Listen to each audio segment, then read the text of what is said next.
আলাইকুম। আশা করি সবাই খুব ভালো আছেন। আমরা তো আলহামদুলিল্লাহ। তো আমি ভিডিওটা সকালবেলায় শুরু করলাম।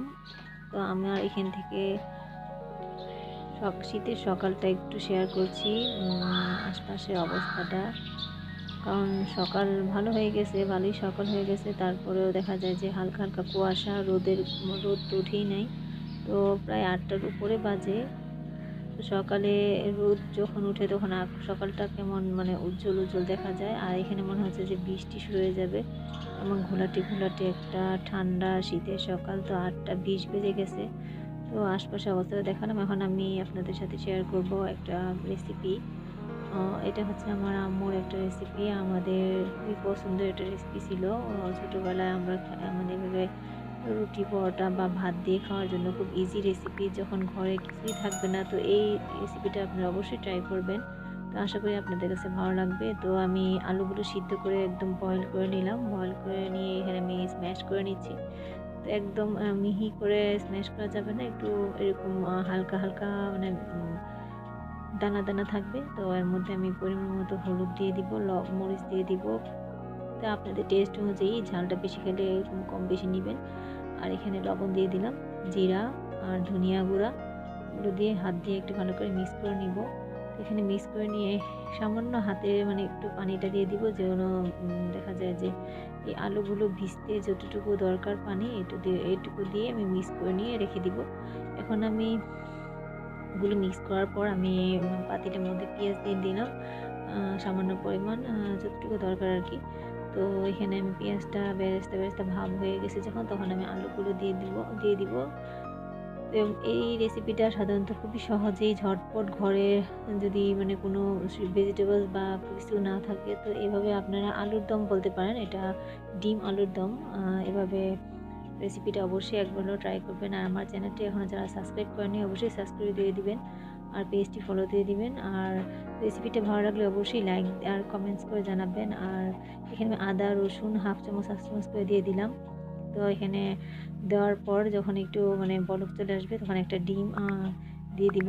এখানে আপনারা যদি একটা বোতলে ২টা মানে আপনাদের রুচি বা টেস্ট অনুযায়ী ২টা ডিমও দিতে পারেন। আমি একটা দিলেই যথেষ্ট, কারণ আলুর পরিমাণ অনুযায়ী একটা ডিমই যথেষ্ট ছিল।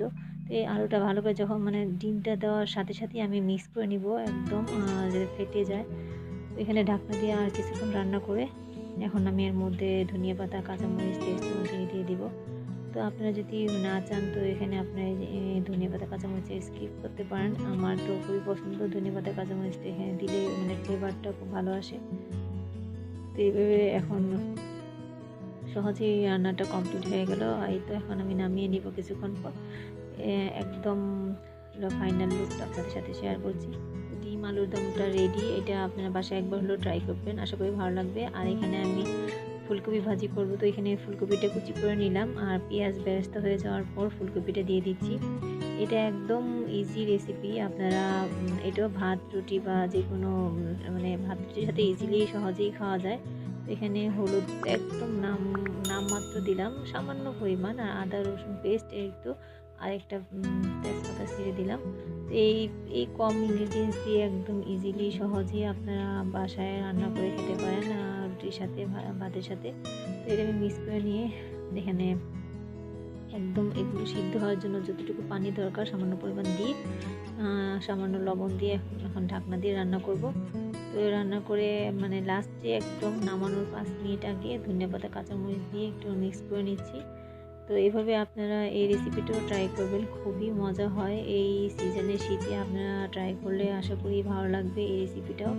এখানে ফুলকপি ভাজিটা আমার ফাইনাল লুক দেখতে পাচ্ছেন। তো এখানে সব কিছু রেডি করার পর আমি টেবিলে খাবারগুলো নিয়ে আসলাম। তো আজকে শুক্রবারের খাবার দাবার টেবিলে নিয়ে আসার পর সকালে নাস্তা এখানে ছিল চিকেন কুরমা। এই চিকেন কুরমার রেসিপিটা আমার চ্যানেলে আগে দেওয়া আছে। আর পরোটা ভাজি মানে আর বাকি রেসিপিগুলো তো আমি আপনার সাথে শেয়ার করলাম। ডিম আলুর দম আর ফুলকপি ভাজি। আর আমার ছেলে মেয়ে উজাইর উসরা দুজনে বসে গেল নাস্তা করার জন্য। তো আমরা সকালবেলা এই নাস্তাগুলো করে আলহামদুলিল্লাহ খুবই ভালো লাগছে। সকালবেলা আসলে শুক্রবার একটা স্পেশাল নাস্তা হলে খুবই ভালো লাগে। তো আমাদের নাস্তা কমপ্লিট করা হয়ে গেল। তারপর আমি চলে যাব। এই তো দুপুরে টক রান্নাটা কমপ্লিট। আলু দিয়ে টমেটোর টক রান্না করলাম। আর এখানে আমি লাউ রান্না করছি। লাউটা মোটামুটি রান্না করা কমপ্লিটই হয়ে গেছে। এখন জাস্ট নামানোর 5 মিনিট আগে কাঁচামরিচ আর ধনিয়া পাতাটা একটু বেশি করে দিয়ে দিব। লাউটা আমরা অন্যরকম করে রান্না করি, আশা করি সামনে কোনো ভিডিওতে আপনার সাথে ইনশাল্লাহ শেয়ার করব। বেশি করে ধনিয়া পাতা দিলে আসলে ফ্লেভারটা খুবই ভালো আসে আর মজাও লাগে। তো যথেষ্ট পরিমাণ ধনিয়া পাতা দিয়ে মিক্স করে নিব, উপরে নিচে করে মিক্স করে নিয়ে এখন আমার লাউ রান্নাটাও কমপ্লিট। আর এদিকে আমি এখন আবার চিকেন রান্না করব। চিকেনটাও আসলে আমি এই রেসিপিটা অলমোস্ট দেওয়া আছে, টমেটো দিয়ে চিকেন রান্নাটা। আমি এভাবে শীতে প্রায়ই রান্না করি, খুবই পছন্দ লাগে। টমেটো দিয়ে চিকেন রান্নাটা কষানো হওয়ার পর আমি এখানে গরম পানি দিয়ে দিলাম। তো আমরা গরম পানি দিয়ে কিছুক্ষণ নেড়ে চেড়ে রান্না করব। তো আপনাদের আজকে আমার রেসিপিগুলো কেমন লাগলো কমেন্টস করে অবশ্যই জানাবেন। আর যদি ভালো লাগে ফ্রেন্ডস এন্ড ফ্যামিলির সাথে অবশ্যই শেয়ার করবেন। তো এখানে ধনিয়া গুঁড়া আর জিরার পাউডার দিয়ে আমি ভালো করে মিক্স করে নিচ্ছি। তো আজকে আমার রেসিপিগুলো এটুকুই, আর দুপুরের রান্না কমপ্লিট। তো সবাই খুব ভালো থাকবে, আমাদের জন্য দোয়া করবেন। আল্লাহ হাফেজ, আসসালামু আলাইকুম।